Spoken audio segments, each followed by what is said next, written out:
Thursday morning, and we will read Luke 6 1 through 5. On a Sabbath, while he was going through the grain fields, his disciples plucked and ate some heads of grain, rubbing them in their hands. But some of the Pharisees said, "Why are you doing what is not lawful to do on the Sabbath?" And Jesus answered them, "Have you not read what David did when he was hungry? He and those who were with him, how he entered the house of God and took and ate the bread of the presence, which it's not lawful for any but the priests to eat, and also gave it to those with him. And he said to them, the Son of Man is Lord of the Sabbath." Well, Jesus sort of shuts the Pharisees down here. He asked them this question. It's kind of like if you complained about something and someone said, "Don't you remember when George Washington did that?" Oh, well, okay. Now, this is when David was sort of running around the countryside with his followers, hiding from Saul. They were having a war of sorts, and Saul was after him, so he was running around hiding. And at one point, they're hungry and they don't have any food, and they find a synagogue, a temple of some kind, and they go in there, and there's bread. Now, what the priest would do is fix bread. Somebody would cook this bread, and they would put it on a little stand in the temple, called the bread of the presence. And this was bread that stayed there all the time. No one was supposed to go in there and get that bread except, the priest who might be hungry would be welcome to it, but not the citizens. And so David just marches in there with some of his soldiers and takes the bread, says, "We're hungry," and walks out with it. And because he wins the battle or wins the war and becomes king, nobody complains, says anything about it. They're not going to stop David when he's armed.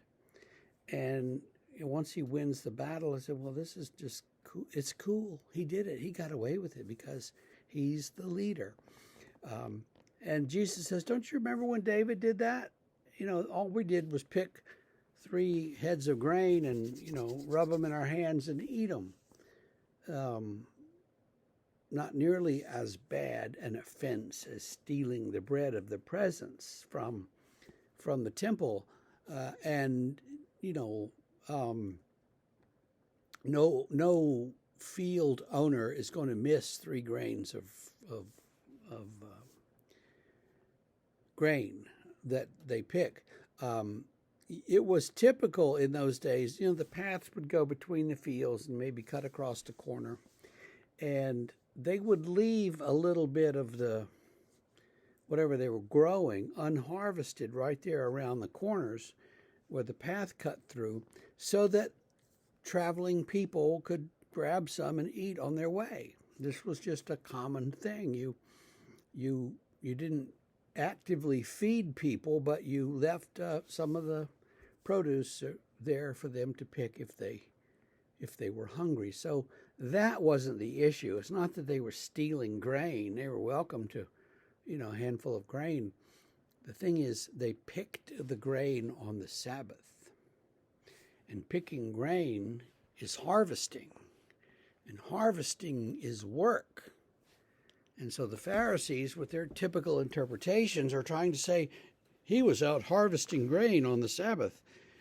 Well, 3 or 4 heads of grain is not really harvesting, is it? So you see how that plays out. And Jesus sort of shuts them down with this story about King David. And then he says, the Son of Man is Lord of the Sabbath. Now, Son of Man is an interesting phrase. In ancient Hebrew Aramaic idiom, it means me, I am Lord of the Sabbath. But if you look at Ezekiel, where it says the angels or whoever's talking to Ezekiel constantly say, "Son of man, do this. Son of man, do that," and it means, "Hey, you do this. You do that." It's just a way to refer to human being. Hey, human. Hey, man, do this. It's when it comes out of Jesus' mouth, it almost becomes a kind of a messianic title. He's Son of God. He's also Son of Man because, he's fully God and fully man. So that's one place that it comes from. He's Son of Man. Then kind of means refers to him specifically. He's a special guy, special man, and so he's the Son of Man. We're all sons of men, human beings, but here Jesus uses that phrase, and it's kind of ambivalent, as I say, and he says, "Son of Man is Lord of the Sabbath. I am in charge of the Sabbath. The Sabbath does not rule me. I rule it."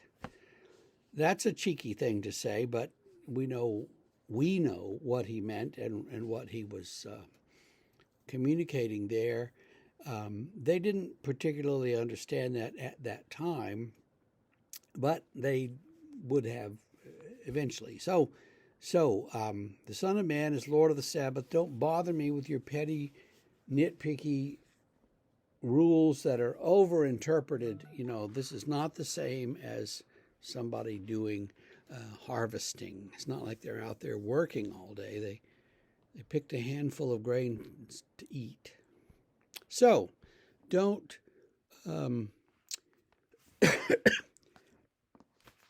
don't bother others with your sort of niggling interpretations of things. Just live your lives. And that's kind of what Jesus says to them. So take that to heart and see how it applies in your life, if it does. And this is Thursday. We'll see you tomorrow.